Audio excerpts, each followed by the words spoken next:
mengadakan diskusi menyusun visi sekolah kita. Nah, kebetulan kita pas waktunya dengan tahun ajaran baru, kurikulum baru. Jadi kita susun sama-sama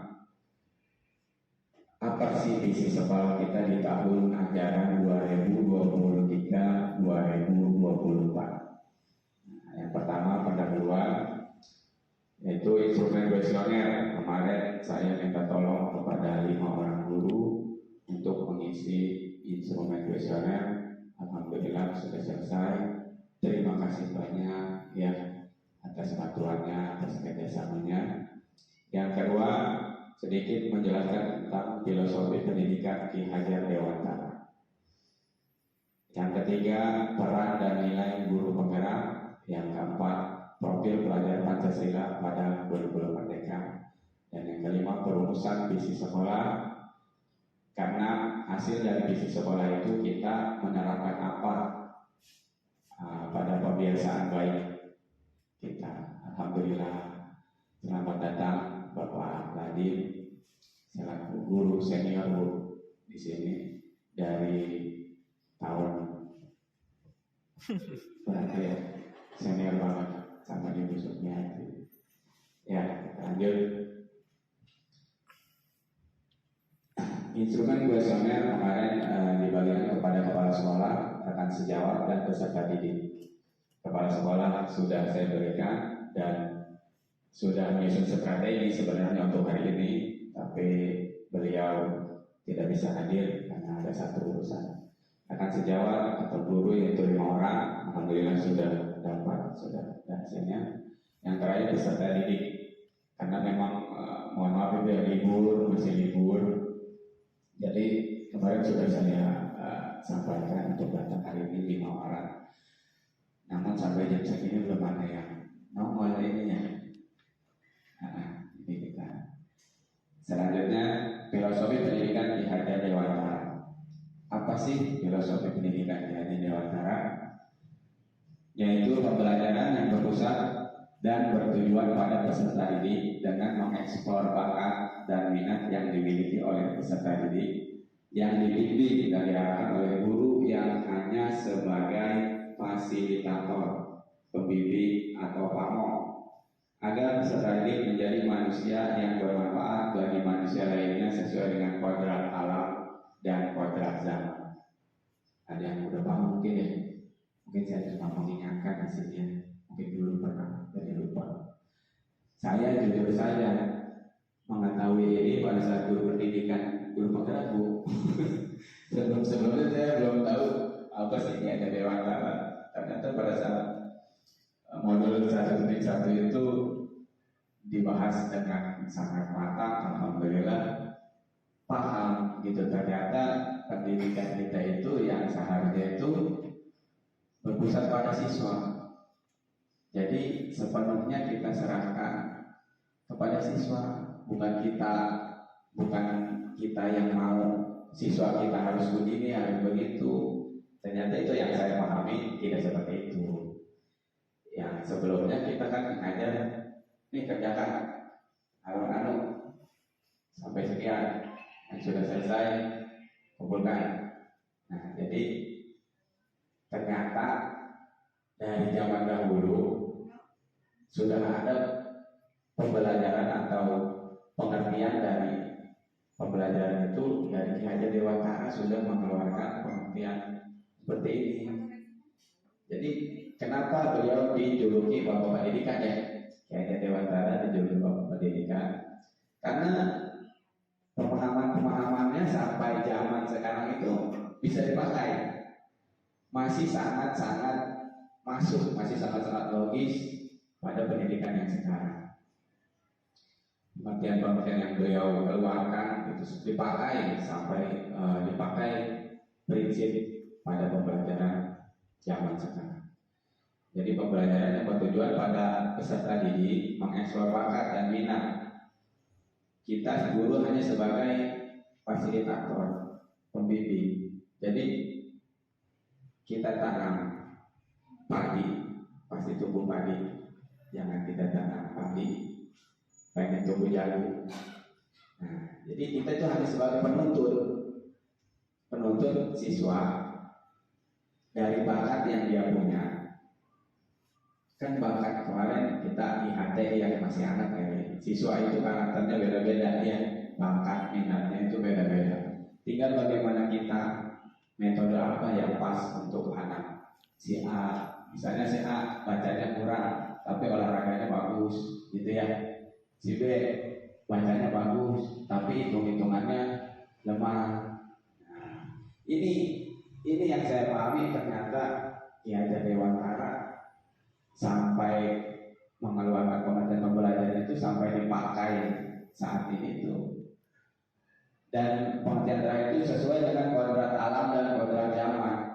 Artinya kita memfasilitasi anak, membimbing anak itu sesuai kodrat alam, sesuai dengan perkembangan teknologi dan perkembangan kodrat zaman. Zamannya dulu kan belum ada seperti ini IT segala macam gitu ya. Kalau sekarang IT sudah ada, jadi bagaimana kita memanfaatkan ini semua. Ya, di sini saya hanya mengingatkan, bukan menggurui ya, bukan memberikan pelajaran. Jadi kita sama-sama mengingatkan. Waalaikumsalam. Alhamdulillah. Selamat datang Ibu Eva. Dengan segala kesibukannya, alhamdulillah bisa hadir. Luar biasa, kemudian dukungannya bisa 90% hadir di tempat ini. Peran dan nilai guru penggerak pada kegiatan ini yaitu dalam menyusun visi sekolah. Peran dan guru penggerak itu sebagai kolaboratif, kerjasama. Artinya menyusun visi itu bukan boleh saya sendiri, bukan hanya keinginan saya, karena saya nggak bisa menerapkan visi yang kita buat sendirian.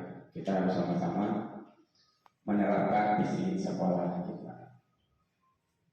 Sebelum ke visi yang akan kita susun, ini ada pengertian atau poin-poin pada kurikulum Merdeka, di mana targetnya, bukan target apa ya, kita harus mencetak profil pelajar Pancasila yang harus kita istilahnya apa ya, outputnya itu anak ini bisa nggak jadi pelajar Pancasila. Yang pertama itu ada beriman,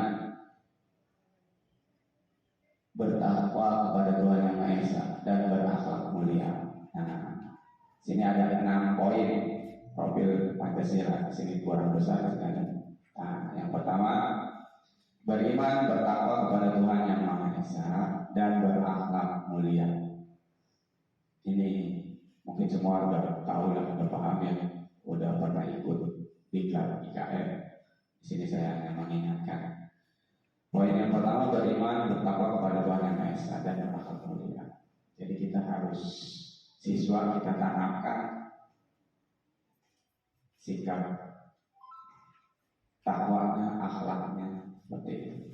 Yang kedua, berkebinekaan global. Nah, kemarin itu ada kegiatan yang kemarin diwakili oleh 2 orang guru, berkebinekaan global melalui permainan tradisional. Itu salah satu cara kita untuk bagaimana kita bisa menerapkan berkebinekaan global ini pada siswa, pada peserta didik, supaya mereka tidak melupakan adat budaya yang ada di masyarakat. Yang ketiga, gotong royong. Nah, ini udah pasti kita harus menerapkan kepada siswa agar siswa mampu bekerja sama, gotong royong. Yang keempat, mandiri. Mandiri di sini berarti siswa mampu belajar secara mandiri, tidak kalau dikasih tugas tidak bertanya kepada teman, ini bagaimana tugasnya. Nah, kita harus mencetak siswa yang mandiri, bisa sendiri, apa-apa sendiri, gitu ya. Tapi tetap bekerja sama dengan teman.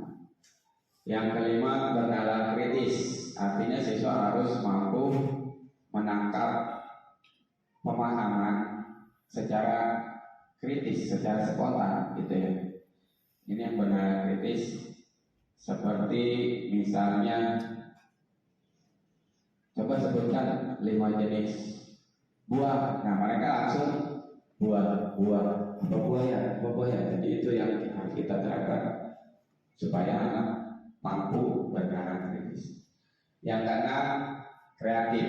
Ini sudah jelas karena sekolah itu membuat anak yang harus kreatif dan inovatif. Mungkin itu 6 poin yang harus kita terapkan pada kurikulum mereka. Mudah-mudahan tahun ini bisa kita terapkan ya. Tapi untuk penerapannya cuma baru kelas 1 kelas 4 ya, kurikulum mereka itu kelas 2, 3, 5, 6 masih K13. Kita bikin kurikulum kedua berarti tahun ini. Sebagian besar menjawab. Nah, di sini akhirnya kita dapat masukan-masukan, impian-impian Bapak Ibu guru. Di antaranya di sini ada yang kita membimbingkan murid-murid yang terampil dan cerdas. Pengennya kita begitu ya. Kita percaya bahwa murid adalah tanggung jawab guru di sekolah. Terima kasih Bu Nono. Di sekolah kita mengutamakan murid-murid untuk rajin belajar. Murid di sekolah kita sadar betul bahwa untuk mentaati peraturan di sekolah, kita warga di sekolah ini yakin untuk bersama-sama membangun dan menjaga nama sekolah, nama plat sekolah dijaga. Kita dan warga di sekolah ini paham bahwa untuk bekerja sama mendidik murid agar lebih baik lagi, lebih cerdas, kreatif dan inovatif, luar biasa. Ya, cita-citanya mudah-mudahan apa yang kita harapkan gitu ya. Nanti suatu hari anak jadi orang yang membanggakan. Kita memberikan murid-murid yang aktif, mandiri, dan kreatif. Kita percaya bahwa murid adalah seorang anak yang dibimbing dan diajarkan nilai-nilai agama, moral, dan pengetahuan. Di sekolah kita mengutamakan pendidikan yang menyenangkan bagi anak siswa. Murid di sekolah kita sadar betul bahwa mereka memiliki kemampuan dan daya belajar yang berbeda. Kita warga di sekolah yakin melaksanakan tugas dengan bertanggung jawab. Kita dan warga di sekolah ini paham bahwa guru dan warga sekolah saling menjaga nama baik sekolah dan kebersamaan. Kita memberikan murid-murid yang berakhlak baik, cerdas. Kita percaya bahwa murid adalah penerus generasi. Di sekolah kita mengamalkan kedisiplinan. Murid di sekolah kita sadar betul. Untuk kita warga sekolah ini yakin untuk memberikan pembelajaran yang baik dan inovatif. Kita dan warga di sekolah ini paham bahwa pembelajaran penting untuk membangun cita-cita. Kita ingin murid kita cerdas, mandiri, dan disiplin. Kita percaya bahwa murid adalah mempunyai cita-cita masing-masing untuk mencapai cita-cita. Di sekolah kita mengutamakan murid kita di sekolah untuk pembelajaran yang aktif. Murid di sekolah kita sadar betul bahwa pendidikan penting untuk bisa mencapai cita-cita. Kita warga di sekolah ini yakin untuk memberikan pembelajaran yang baik. Kita dan warga di sekolah ini paham bahwa untuk membangun anak-anak bangsa, kita membimbingkan murid-murid yang berakhlak dan berbudi pekerti. Kita percaya bahwa murid adalah anak yang cerdas yang harus dibimbing. Di sekolah kita mengutamakan pendidikan siswa yang lebih baik lagi. Murid di sekolah kita sadar betul bahwa sarana dan prasarana sudah mencukupi. Jadi kalau nggak cukup, dia nggak sadar. Kita warga di sekolah ini yakin memajukan pendidikan siswa. Kita dan warga di sekolah ini paham bahwa siswa membutuhkan bimbingan yang lebih baik. Kita membimbing murid-murid yang beriman dan bertakwa. Kita percaya bahwa murid adalah anak-anak yang cerdas dan kreatif. Di sekolah kita mengutamakan murid. Iya, murid mengutamakan murid, bukan mengutamakan administrasi. Tapi yang di pokok-pokok administrasi. Murid di sekolah kita sadar betul bahwa siswa mampu menjadi anak-anak yang cerdas. Kita warga sekolah yakin bisa mentransfer ilmu dan menjadikan siswa yang kreatif. Kita dan warga di sekolah ini paham siswa semua anak-anak yang hebat. Kita membina murid-murid yang cerdas dan sukses, anak-anak yang luar biasa. Di sekolah kita mengutamakan siswa. Murid sekolah kita sadar betul bahwa mereka mampu melaksanakan aturan sekolah. Kita warga sekolah ini yakin untuk menghormati guru, menghormati teman dan belajar. Kita dan warga sekolah ini paham siswa itu cerdas, bertakwa kreatif. Kita memberikan murid-murid yang sopan santun. Nah, ini tadi ada. Kita percaya bahwa murid anak adalah anak didik kita di sekolah. Di sekolah kita mengutamakan murid yang pintar dan aktif. Murid di sekolah kita sadar betul bahwa cerdas ceria. Kita warga sekolah ini yakin untuk pintar kreatif. Kita dan warga sekolah ini paham bahwa terakhir di sini. Kita memimpikan murid-murid yang cerdas, aktif dan bertakwa. Kita percaya bahwa murid adalah calon penerus yang terus kita bimbing untuk mencapai apa yang kita cita-citakan. Di sekolah kita mengutamakan pembelajaran yang aktif dan kreatif. Murid di sekolah kita sadar betul bahwa pendidikan penting sekali untuk mencapai cita-cita. Kita warga sekolah ini yakin untuk memberikan pembelajaran yang baik kepada siswa. Kita dan warga sekolah ini paham bahwa untuk mencapai cita-cita murid harus kita bimbing dengan baik. Alhamdulillah. Dari sekian harapan cita-cita untuk murid kita, sama-sama kita susun, kita satukan ide dan gagasan. Oh, satu lagi ada dan enggak ada lagi. Jadi mungkin kesimpulannya seperti ini kurang lebihnya dari yang Bapak Ibu guru berikan cita-cita untuk murid. Nah, di sini mungkin ada semua ya. Tadi ada yang cerdas, berakhlak. Kita membimbing murid-murid yang berakhlak mulia, inovatif, rajin, ceria, cerdas, dan terampil. Mungkin seperti itu ya. Tadi ada yang jawab cerdas dan terampil, ada yang jawab sopan santun. Nah, itu masuk ke berakhlak mulia. Mungkin kita bisa simpulkan seperti ini. Yang kedua, kita percaya bahwa murid adalah anak-anak yang memiliki karakter dan keunikan masing-masing, memiliki keistimewaan dan bakat yang dapat kita gali seoptimal mungkin sehingga mereka dapat menjadi individu yang tumbuh dan berkembang dengan baik. Di sekolah kita mengutamakan akhlak dan pendidikan karakter. Ya, berilmu tapi tidak berakhlak untuk apa? Ya, kita utamakan akhlak dan adab, baru ke pendidikan. Keempat, murid di sekolah kita sadar betul bahwa mereka berada di sekolah untuk mendapatkan pendidikan. Ya, selamat datang Ibu Dwi. Alhamdulillah bisa menyempatkan waktunya. Murid datang ke sekolah untuk belajar, bukan untuk jajan, bukan untuk main. Ya, mereka datang ke sekolah untuk mendapatkan pendidikan dan pengajaran yang layak, mendapatkan ilmu dan budi pekerti yang baik. Nah, jadi kita sebagai guru membimbing mereka mendapatkan pendidikan yang selayak. Kelima, kita di sekolah ini yakin, nih kita kudu meyakinkan dulu sama-sama ya, untuk menuntun dan membimbing murid agar dapat mencapai kesuksesan dan kebahagiaan sesuai dengan potensi yang mereka miliki. Mereka sekolah untuk mendapatkan kehidupan yang layak.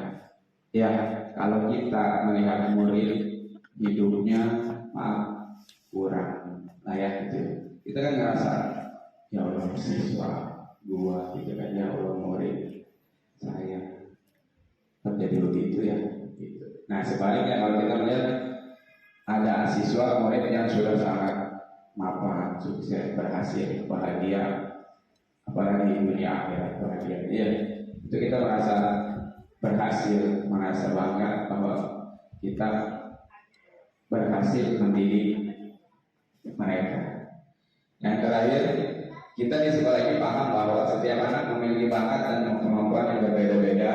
Tugas kita adalah mengoptimalkan bakat dan keistimewaan mereka tersebut dengan cara yang berbeda sesuai dengan apa yang mereka miliki, sehingga mereka dapat tumbuh dan berkembang sesuai kodratnya dengan optimal. Mungkin ini yang bisa kita simpulkan dari berbagai pendapat, berbagai harapan. Akhirnya saya menyimpulkan visi sekolah yang akan kita terapkan, yaitu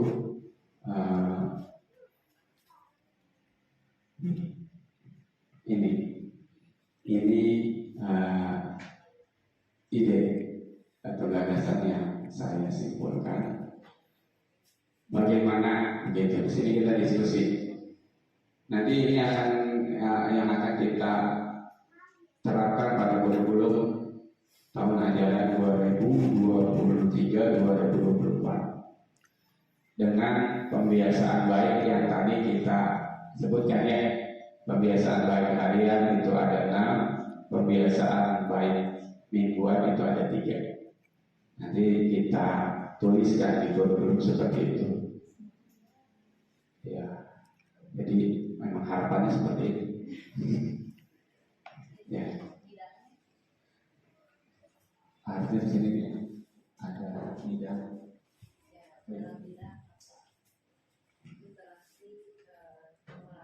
Nah, masukan lagi itu ya. Jadi di sini ada masukan dari Ibu pendamping. Terwujudnya peserta didik yang berakhlak, berkegiatan global, mandiri, bertanggung kreatif dan berkritis pada bidang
di buku masing-masing, nanti dikumpulkan ke bawah.